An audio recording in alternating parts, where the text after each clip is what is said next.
Hello students, how are you? Welcome back to part number 3।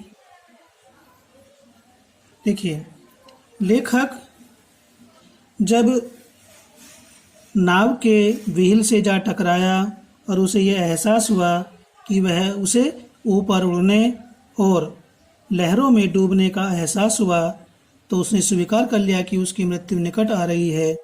और वह जैसे बेहोश हो रहा था तो उसने बिल्कुल शांत महसूस किया। उसके बाद क्या होता है? Unexpectedly my head popped out of the water. Unexpectedly means अचानक, बिना इसका अनएक्सपेक्टेडली का अपोजिट मीनिंग होता है एक्सपेक्टेडली। एक्सपेक्टेडली का अपोजिट एंटोनिम अनएक्सपेक्टेडली है। एक्सपेक्टेडली मीन्स आशापूर्वक और अनएक्सपेक्टेडली मीन्स अनाशापूर्वक अर्थात अचानक। माई हेड मेरा सिर अर्थात लेखक का सिर popped out of the water पानी से बाहर आ गया। लेखक का सिर पानी में था जब उसने महसूस किया कि वह लहरों के नीचे डूब रहा है। तो फिर क्या होता? अचानक लेखक का सिर पानी से बाहर आ गया। फिर क्या हुआ? ए फ्यू मीटर्स अवे, कुछ मीटर दूरी पर क्या होता है? Wave walker was near capsizing, her masts almost horizontal. लेखक क्या देखता है कि कुछ मीटर की दूरी पर जो वेव वॉकर है, वेव वॉकर क्या है स्टूडेंट्स? लेखक की नाव का नाम। इसका यदि शाब्दिक अर्थ निकालते हैं, लहरों पर चलने वाला या चलने वाली। चलने वाला है तो जहाज और चलने वाली है तो नाव, जो 23 मीटर लंबी थी। तो कुछ मीटर की दूरी पर वेव वॉकर नाम की नाव वाज नियर लगभग कैप्साइजिंग, उलटने वाली थी, पलटने वाली थी। कैप्साइज में होता है turn upside down, turn upside down, पलटना। तो कुछ ही मीटर की दूरी पर वेव वॉकर नाम की नाव लगभग पलटने ही वाली थी या पलटने को ही थी। हर मास्ट्स, देखिए नाव के लिए, बोट के लिए हर का प्रयोग किया गया है, स्त्रीलिंग में आता है। ठीक है, तो ध्यान दें, नाव के लिए स्त्रीलिंग प्रयोग होता है तो हर का प्रयोग किया है। उसके पाल, मास्ट कहते हैं पाल। आपने मूवी में, सीरियल में देखा होगा, चित्र में लंबे लंबे डंडे लगे होते हैं, उनसे मोटा कपड़ा लगा होता है, इसे तिरपाल कहते हैं, कैनवस। तो उसके मास्ट, उसके मस्तूल ऑलमोस्ट लगभग हॉरिजॉन्टल, क्षैतिज हो गए थे। किस प्रकार से? वो लंबे सीधे खड़े होते हैं तो वो जमीन के समतल में आ गए थे, जमीन के बराबरी में आ गए थे, वो ऊपर नहीं खड़े थे। तो देखने से लग रहा था कि ये वेव वॉकर नाम की नाव अब उलटने ही वाली है, क्योंकि उसके पाल, उसके मस्तूल लगभग ऑलमोस्ट, प्राय या लगभग क्षैतिज हो गए थे। देन ए वेव हर्ल्ड हर अपराइट। फिर क्या कहता है लेखक? फिर ए वेव, एक लहर ने, हर्ल्ड मीन्स फेंकना होता है। फिर एक लहर ने हर्ल्ड हर, उसको फेंक दिया, अपराइट सीधा, अर्थात एक तेज हवा, एक तेज लहर आई और उसने वेव वॉकर को सीधा कर दिया। अपराइट मीन्स लंबवत, सीधा कर दिया। और फिर क्या हुआ? माई लाइफ लाइन जर्कड टॉट, मेरी जो लाइफ लाइन थी, किसे कहते? जीवन रक्षक रस्सी। लेखक की जीवन रक्षक रस्सी जर्कड टॉट, झटके के साथ, जर्कड में झटका दिया, टॉट मीन्स टाइट। और लेखक की जीवन रक्षक रस्सी एकदम सी ही या झटके के साथ, टॉट मीन्स सख्त हो गई, तन गई। जो ढीली पड़ी हुई थी रस्सी उसकी, वो सख्त हो गई या तन गई, एकदम सी तन गई। लेखक की जीवन रक्षक रस्सी एकदम सी ही तन गई या कस गई। तो फिर क्या हुआ? I grabbed the guard rails and sail through the air into the wave walker's main boom। फिर क्या होता है, जब लेखक की नाव सीधी हो गई, जो पलटने वाली थी सीधी हो गई, और लेखक की जीवन रक्षक रस्सी एकदम सी तनकर सख्त हो गई, तन गई, तो फिर क्या होता है, लेखक ने ग्रैब्ड मीन्स पकड़ लिया, caught CAUGST caught the guard rails. Guard rails कहते हैं रेलिंग,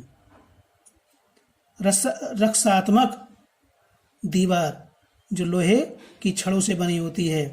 तो लेखक ने रेलिंग को पकड़ लिया, and sailed through the air, और हवा में तैरते हुए, सेल्ड थ्रू द एयर हवा में तैरते हुए, हवा में यात्रा करते हुए, यात्रा तो क्या करेगा लेकिन तैरते हुए, हवा में तैरते हुए, into the wave walkers main boom, और वेव वॉकर के मुख्य लट्ठे से, जो मुख्य लट्ठा होता है नाव पर या जहाज पर खड़ा होता है बीचों बीच, उस मुख्य लट्ठे से जा टकराया, जा लगा।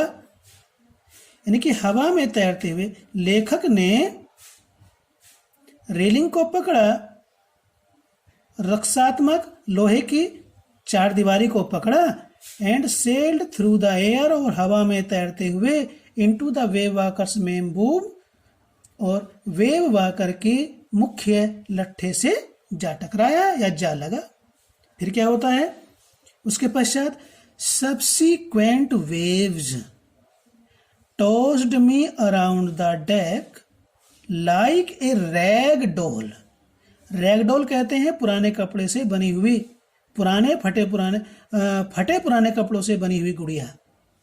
रैग कैसे, चीथड़ू कहते हैं, टुकड़ा। डेक कहते हैं जहाज की छत या नाव की छत पर। टॉस्ड मीन्स धक्का दिया, उछाला। सब्सिक्वेंट वेव्स, आने वाली लहरों ने, उसके बाद जब लहरें आई तो आने वाली लहरों ने मुझे डेक पर पुराने कपड़े से बनी गुड़िया की तरह पटक मारा या पटकती रही। आने वाली लहरें लेखक को पुराने कपड़ों से बनी गुड़िया के समान डेक पर लेखक को पटकती रही। कौन पटकती रही? आने वाली लहरें, क्योंकि लेखक डेक पर जा गिरा था, छत पर जा गिरा था, और वहां पर पुराने कपड़ों से बनी गुड़िया के समान आने वाली लहरें लेखक को पटकती रही, उछालती रही। टॉस्ट में से उछालने के लिए आता है, टॉस्ट में उसको उछालती रही, वो ऊपर गया, नीचे आए तो पटकने के समान ही हो गया। माई लेफ्ट रिब्स क्रैक्ड, लेखक कहता है जब इस प्रकार से पानी की आने वाली लहरें लेखक को एक पुराने कपड़े से बनी गुड़िया की भांति डेक पर पटकती रही, तो फिर क्या हुआ? माई लेफ्ट रिब्स, मेरी बाईं ओर की पसलियां, क्रैक्ड मीन्स चटक गई, अलग तो नहीं हुई, टूट कर अलग तो नहीं हुई, चटक गई, पिचक गई। माई माउथ, फिर क्या हुआ? My mouth filled with blood and broken teeth, मेरा मुंह खून से और टूटे हुए दांतों से भर गया। वो केवल उसे केवल इतना सेंस था, उसे केवल इतनी चेतना थी, इतना होश था कि वह उस रेलिंग को पकड़े रहा, लेकिन लहरें आती रहीं, उसको डेक पर पटकती रहीं, और उस पटकने से उसके मुंह में खून और दांत टूट गए थे। समहाउ, किसी प्रकार से, आई फाउंड द व्हील, मैंने उस व्हील को संभाला जो नाव को संचालित करने का होता है। उस व्हील को संभाला।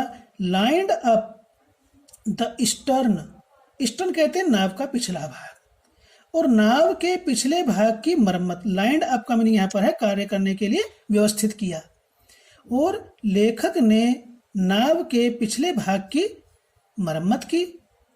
फॉर द नेक्स्ट वेव, आने वाली लहर के लिए, क्योंकि लहर और आएंगे, इतने लेखक ने उस पिछले भाग की मरम्मत कर दी क्योंकि वो टूट गया था। एंड हंग ऑन, और वहीं पर टंगा रहा, चिपका रहा। आगे क्या होता है देखते हैं। फिर उसके बाद क्या होता है, लेखक वहां चिपका रहा और तूफान तो आया हुआ था, तो फिर लेखक क्या कहता है, वाटर वाटर एवरीवेयर, पानी पानी सब जगह पानी ही था नाव के अंदर। I could feel that the ship had water below, और मैं महसूस कर सकता था, मुझे ये एहसास हुआ that ship had water below, कि जहाज में नीचे पानी भरा हुआ है। बिलो मीन्स नीचे। But I dared not abandon the wheel to investigate, लेखक ने देखा कि जहाज में नीचे पानी भरा हुआ है, फिर भी या लेकिन आई डेयर्ड नॉट, मैंने हिम्मत नहीं की, एबंडन छोड़ने की, द व्हील व्हील को, नाव को संचालित करने वाले व्हील को छोड़ने का मेरा साहस नहीं हुआ, जिस एंड टू इन्वेस्टिगेट, और नीचे जाकर के वह मुआयना कर सके, निरीक्षण कर सके, लेकिन नीचे जाकर के जहाज में निरीक्षण करने के लिए, नीचे जहाज में क्या क्या नुकसान हुआ है, क्या क्या परेशानी है, इस चीज का निरीक्षण करने के लिए लेखक को व्हील को छोड़ने का साहस नहीं हुआ। उसने सोचा कि यदि व्हील को छोड़ दिया तो हमारी नाव अनियंत्रित हो सकती है। फिर क्या होता है, सडनली अचानक the front hatch was thrown open, फिर क्या होता है, लेखक ने देखा अचानक द फ्रंट हैच, सामने का हैच क्या, वाज थ्रोन ओपन, खुल गया।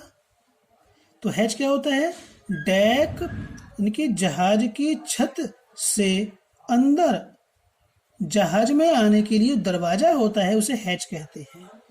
तो सामने का हैच खुल गया, एंड मैरी अपीयर्ड, और वहां पर मैरी दिखाई दी। जैसे दरवाजा खुला और मैरी वहां पर खड़ी हुई दिखाई दी। मैरी कौन थी, लेखक की पत्नी।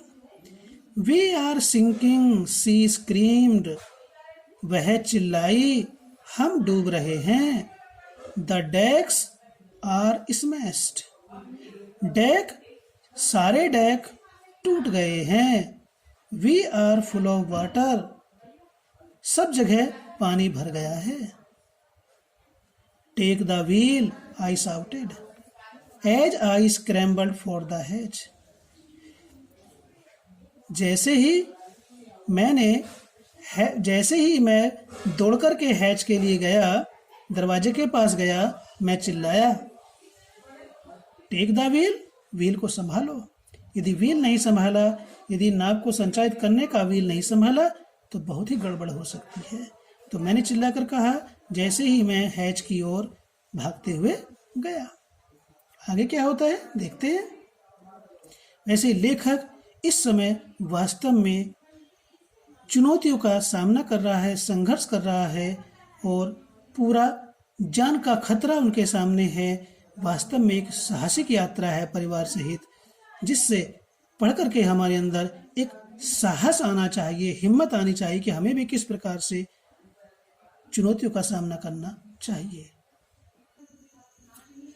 फिर क्या होता है, Larry and Herb were pumping like madman, जब जहाज के अंदर पानी भरा हुआ था, तो पानी की मात्रा को कम करने के लिए यदि पानी नहीं निकालते तो उसमें नुकसान होता, जहाज डूब जाता।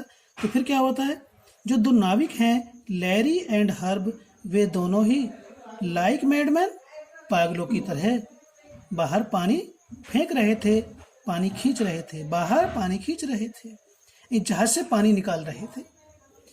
ब्रोकन टिम्बर्स हंग एट क्रेजी एंगल्स, लेखक कहता है कि टूटी हुई लकड़ियां, जो जहाज में या बोट में लगी हुई टूटी लकड़ियां थी, द ब्रोकन टिम्बर्स, टूटी हुई लकड़ियां, हंग लटकी हुई थी, एट क्रेजी एंगल्स, अव्यवस्थित तरीके से वो लटकी हुई थी, क्योंकि तूफान से बोट में लगी हुई लकड़ियां टूट गई थी। तो टूटी हुई लकड़ियां, ब्रोकन टिम्बर्स, टूटी हुई लकड़ियां, हंग लटकी हुई थी, टंगी हुई थी, एट क्रेजी एंगल्स, अव्यवस्थित तरीके से। The whole starboard side bulged inward, लेखक कहते हैं कि the whole starboard side. Starboard कहते हैं दाई, दायां। नाव का संपूर्ण दायां हिस्सा बल्ज्ड, मुड़ गया था, फूल गया था, इनवर्ड, अंदर की ओर। यानी कि नाव का दाईं ओर का हिस्सा सारा का सारा अंदर की ओर मुड़ गया था, फूल गया था।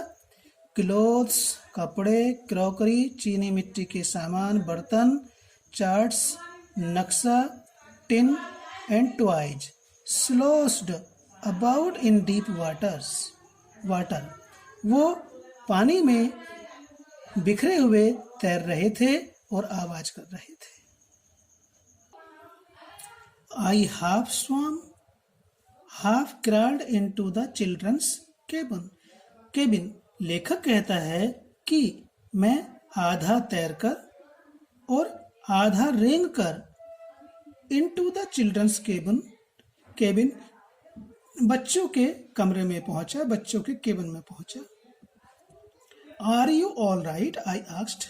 मैंने पूछा, क्या तुम सब सही सलामत हो, ठीक हो? Yes, they answered from an upper bunk. हाँ, दे आंसर्ड, उन्होंने उत्तर दिया, from an upper bunk. Bunk कहते हैं बर्थ। आपने देखा होगा ट्रेन में एक के ऊपर दूसरा क्या होती है, सोने की बेंच होती है, बर्थ होती है। तो उसी प्रकार जब हॉस्टल वगैरह में भी होता है इस प्रकार से, तो बंक मीन्स होता है बर्थ। उन्होंने ऊपर की बंक से, बंक में साइका कहते हैं सोने का स्थान, ऊपर की साइका से उत्तर दिया, हाँ हम सब ठीक हैं। बट, परंतु, my head hurts a bit sad. Sue कौन है? सुजैन, जो लेखक की पुत्री है सुजैन, उसने कहा, but my head hurts a bit, लेकिन मेरा सिर थोड़ा सा दर्द कर रहा है, मेरे सिर में थोड़ा सा दर्द हो रहा है। हर्ट्स मीन्स इज पेनिंग, मेरे सिर में थोड़ा सा दर्द हो रहा है, यीशु ने कहा, पॉइंटिंग, इशारा करते हुए, to a big bump above her eyes. जब जहाज को इधर उधर झटके लगे तो वो बालक साइड से दीवार से टकरा गए होंगे, तो क्या हुआ, उसकी आंखों के ऊपर, बम्प मीन्स सूजन, निशान, जिसे गोमड़ कहते हैं भाई तेरे सिर में तो गोमड़ निकल गया। गोमड़ क्या होता है? सूजन होती है। अपने बड़े आंखों के ऊपर अपने बड़ी सूजन या गोमड़ की ओर इशारा करते हुए सू ने कहा कि मेरा सिर थोड़ा सा पीड़ा कर रहा है, दर्द कर रहा है। इस बात को सुजैन कहती है, I had no time to worry about bumped heads. लेखक कहता है कि आई हैड नो टाइम, मेरे पास समय नहीं था, वक्त नहीं था, टू वरी अबाउट, चिंता करने का, बम्प्ड हेड, गोमड़ पड़े हुए, सूजे हुए सिरों के बारे में चिंता करने के लिए लेखक के पास समय नहीं था, क्योंकि उस समय उनके जीवन को बहुत अधिक खतरा था। वह उनके सिरों की सूजन को देखने में समय बर्बाद नहीं कर सकता था। इसके बाद आपसे मिलते हैं वीडियो नंबर 4 में। तब तक के लिए धन्यवाद।